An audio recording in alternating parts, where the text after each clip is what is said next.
বাচ্চাদের যখন এক্সাম শুরু হয়ে যায় তখন কিন্তু মায়েদের মানে কষ্টটা আরেকটু বেশি হয়ে যায়। মায়েরা কিন্তু আরো অনেক ব্যস্ত হয়ে যায়। এমনিতেই কিন্তু আমরা ব্যস্ত কারণ আমরা হাউসওয়াইফ।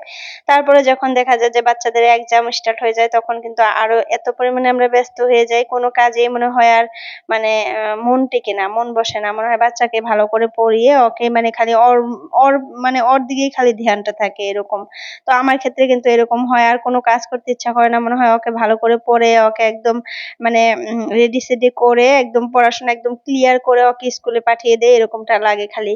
তো যাই হোক ওকে দেখো স্কুলে পাঠিয়ে দিলাম। তারপরে দেখো আমার নিজের হাতে লাগানো গাছ থেকে কিছু শাকসবজি তুলতেছি। তো আধা তোলা হয়েই গেছে। তারপরে তোমাদের সাথে আমি ক্যামেরাটা অন করছি তোমাদের সাথে শেয়ার করার জন্য। তো চলো আমার গাছ থেকে আমি কি, কি তুলি তোমাদের সাথে আজকে শেয়ার করি। এই যে দেখো অনেক কিন্তু বেগুন লাগছে। তার মধ্যে থেকে কয়েকটা বড়, বড় যেগুলা হইছে একটু বেশি বড় হয়ে গেছে ওই বেগুনগুলাই আমি তুলতেছি। আর আমার কাছে কিন্তু ৩ ধরনের বেগুন আছে। একটা হলো ছোট, ছোট একদম, একটা চিকন, চিকন একদম লম্বা, লম্বা। আর এটা কিন্তু মিডিয়াম। মানে ৩ ধরনেরই আছে। একটা ছোট, একটা লম্বা আর একটা মিডিয়াম। তো এই যে চিকন, চিকন ২ টা তুলে নিলাম। তারপরে যে মিডিয়াম গুলাও ২ টা তুলে নিলাম। এগুলাও কিন্তু অনেক ধরছে। দেখো এই যে কত বেগুন ধরছে। তো আমরা যেহেতু ২ টা মানুষ বাড়িতে তো খাওয়া কিন্তু ওইরকম হয় না। আর মানুষও যেহেতু ওরকম আসে না এখন আমাদের বাড়িতে। তো আসলে কিন্তু আমি দিয়ে দেব। কিন্তু ওইরকম মানুষই পাই না যে আবার যে নিজে তুলে নিয়ে মানুষকে দিয়ে আসবো ওইটা আবার ভালো লাগে না। মানুষ ভাববে যে হয়তো খেতে পারতেছে না তার জন্য নিয়ে আসছে এখন হ্যান-ত্যান মেলা কথা কিন্তু মানুষ বলে। তুমি যে জিনিসটা মানে সেধে দিয়ে আসবা মানুষকে ওইটা কিন্তু কদর থাকে না মানুষের। আর যদি উনারা চাইতে আসে তাহলে যদি দাও তাহলে কিন্তু বলবে যে চাইতে গেছিলাম দিছে, বউটা ভালো। আর যদি দিতে আসো বা কোনো জিনিস যদি নিজের সায়দা দিতে আসো তাহলে কিন্তু দেখবা তোমাকে ছোট করে দেখা হয়। আমি এটা অনেক দেখি। তো যাই হোক আমার অতটা মানে পড়ে নাই যে নিয়ে দিয়ে আসবো। তো কেউ যদি আসে আমি দিয়ে দিব। আর আমরা যতটুকু পারতেছি খাইতেছি। তো দেখো এই যে শসা গাছেও কিন্তু অনেক শসা ধরছে। এই যে এই পাশ দিয়েও দেখো কত শসা ধরছে। ছোট, ছোট জালি আসছে। আরো কিন্তু অনেকগুলো আমরা শসা খাইছি এই গাছ থেকে। তো আরো অনেক ধরতেছে। এই যে এখানে দেখো কত বড় হইছে একটা এটাও এখন তুলতে হবে। আসলে একটু কষ্ট করলে না শাকসবজি বাড়ির থেকে কিন্তু অনেক পাওয়া যায়। আর এবার কি হয়েছে বলতো আমার গাছ ভোল গাছ, বরবটি গাছ, বেগুন গাছ এগুলাতে অজস্র ধরতেছে দেখে না এখন আর এগুলা খেতে ইচ্ছা করে না। মানুষ বলে না যে জিনিসটা বাড়িতে থাকে নিজের কাছে থাকে ওই জিনিসটার কদর থাকে না। তো সেই হয়েছে আমার যেটা বাড়িতে নাই ওইটা কিনে আনে যে ওইটা খেতে অনেক মজা লাগে। মানে কিনে খাইতে খাইতে একটা অভ্যাস হয়ে গেছে। তো এবার ফার্স্ট টাইম কিন্তু আমি গাছ লাগাইছি বাড়িতে একদম ফার্স্ট। তো যার জন্য বুঝতেছি যে যে জিনিসটা বাড়িতে থাকে না ওই জিনিসটার আসলে কদর করি না আমরা। তো এই যে ভোল দেখো কত ভোল ধরছে তোমাদের সাথে আমি কতটা ক্যাপচার করে দেখাতে পারতেছি জানি না। এত ছোট ছোট জালি আসছে আবার এত ধরছে এই যে একটা দেখো এই যে জালি কত আসছে। আবার এই গাছে তো এখনো ধরেই নাই। যখন এই গাছে ধরা স্টার্ট করবে তখন যে আমি কি করব? তোমাদের ভাইয়াকে বলছি যে বিক্রি করব কিন্তু আমরা। তো তোমাদের ভাইয়া মানে হাসতেছে যে তোমার যে গাছ ফলই ধরে নাই, এটা ধরে নাই, ওটা ধরে নাই তুমি আবার বিক্রি করবা। তো আমি বলছি যে যখন বেশি ধরবে তখন কিন্তু বিক্রি করতে হবে। আমাকে বলে যে তুমি নিয়ে যেও বাজারে নিয়ে বইসা থেকো। মানে একটু মজা করলাম। তো যাই হোক অনেকগুলাই সবজি তুললাম। চলো এখন তোমাদের সাথে দেখাই আমি কি, কি তুলছি। এখানে দেখো মানে বটবডি তুলছি, তারপরে বেগুন তুলছি, শসা, কাঁচামরিচ, তারপরে শাক তুলছি কয়েকটা ভাজি করার জন্য। আবার কয়েকটা ভেন্ডিও তুলছি। ভেন্ডি কয়েকটা তুলে আগে আমি ফ্রিজে রেখে আসছি। মনে ছিল না তখন। মেয়ের খিচুড়ি দেওয়ার জন্য আমি ১ম এ ভেন্ডি তোলার জন্যই গেছিলাম। তারপরে দেখলাম যে না অনেক সবজি বড়, বড় হয়ে গেছে। তো এগুলো এখন তুলতে হবে না হলে একদম বুড়া হয়ে যাবে। তুলে ফ্রিজে রেখে দেই একটু, একটু করে খাবো। তো যার জন্য এই যে দেখো তুলে নিয়ে আসলাম। এখন এগুলো ফ্রিজে রেখে দেব। আজকে খালি জাস্ট এই শাকগুলা ভাজি করব আর মানে শসা স্যালাড করব দুপুরে। আর বেগুন-টেগুন এগুলা কিন্তু সবকিছুই থুয়ে দিলাম আমি ফ্রিজে। আর এখন কিন্তু আমার রান্না-বান্না একদম কমপ্লিট। তো রান্না কিন্তু হয়ে গেছে আমার। ওগুলা তোমাদের সাথে আজকে শেয়ার করলাম না। আজকে আমি ডাল ভাজি রান্না করছি। ডাল বানাইছি, ডিম ভাজি, শাক ভাজি, তারপরে হলো বটবডি ভাজি। আগের অনেকগুলা বটবডি তোলা ছিল ফ্রিজে ওগুলাই ভাজি করছি। তো এখন দেখো বাসনপত্রগুলা ধুয়ে নেব আর যে ঘরটা পরিষ্কার করব। তারপরে মানে এখন পরিষ্কার করার কাজগুলা আছে। ঘর বাড়ি পরিষ্কার করব এগুলাই করব এখন।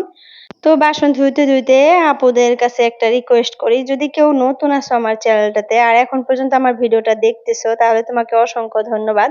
আর যদি নতুন আছো আমার চ্যানেলে কেউ প্লিজ চ্যানেলটা সাবস্ক্রাইব করে অল নোটিফিকেশনটা ক্লিক করে রাখো। এতে করে আমি যখন একটা নতুন ভিডিও আপলোড করব তোমাদের মোবাইলে নোটিফিকেশন পৌঁছে যাবে আর সময় করে কিন্তু তোমরা আমার ভিডিওটা দেখতে পারবা। তো যাই হোক আমি যে হোম ট্যুর ভিডিওটা দিছিলাম তখন কিন্তু অনেকে আমাকে কমেন্ট করছো যে তোমাদের এই বাড়িটা করতে কত টাকা খরচ হচ্ছে মোট।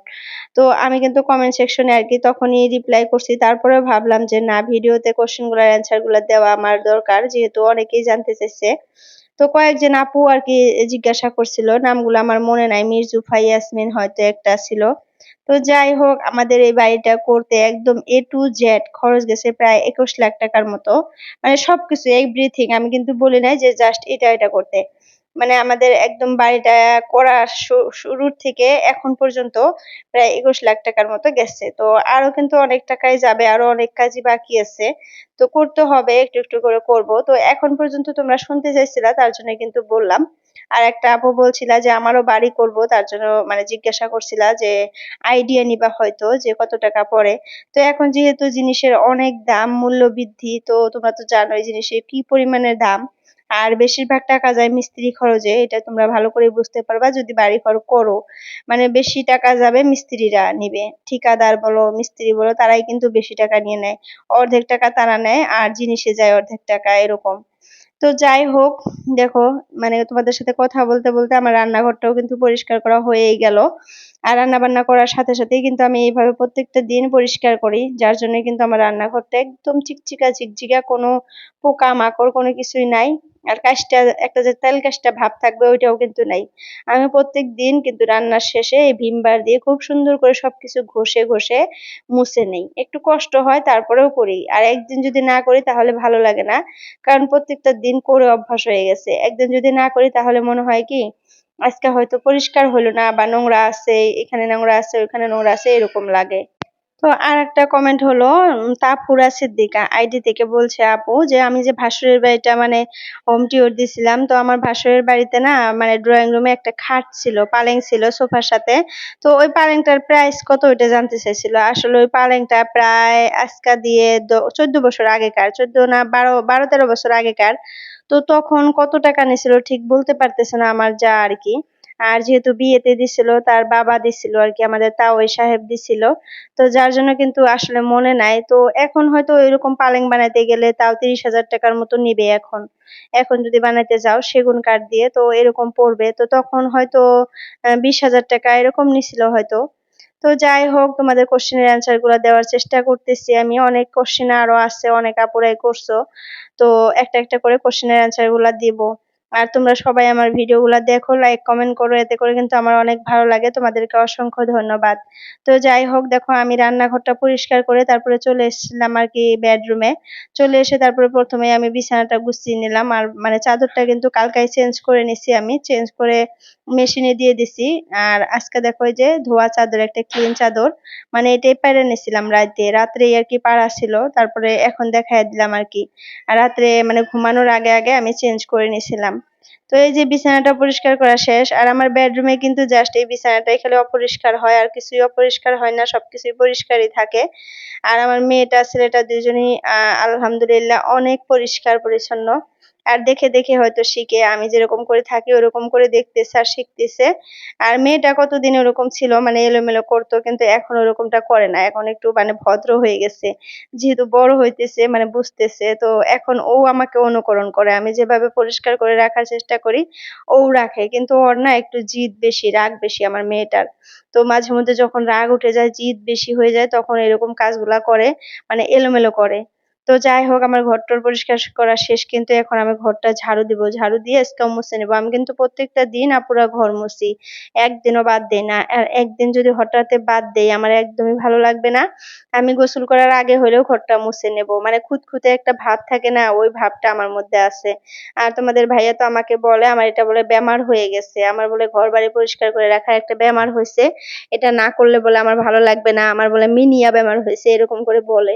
তো আসলে জানি না আমার কি ব্যামার হয়েছে, আমি ভালোবাসি এরকম করে কাজ করতে, পরিষ্কার পরিচ্ছন্ন থাকতে আমার ভালো লাগে, তাই আমি করি। আর যেখানে ভালো লাগা কাজ করে সেখানে তো মানুষ করবেই বলো। যেটা খারাপ লাগে ওটা কি আমরা করি? যেটা আমাদের ভালো লাগে ওটাই কিন্তু আমরা করি।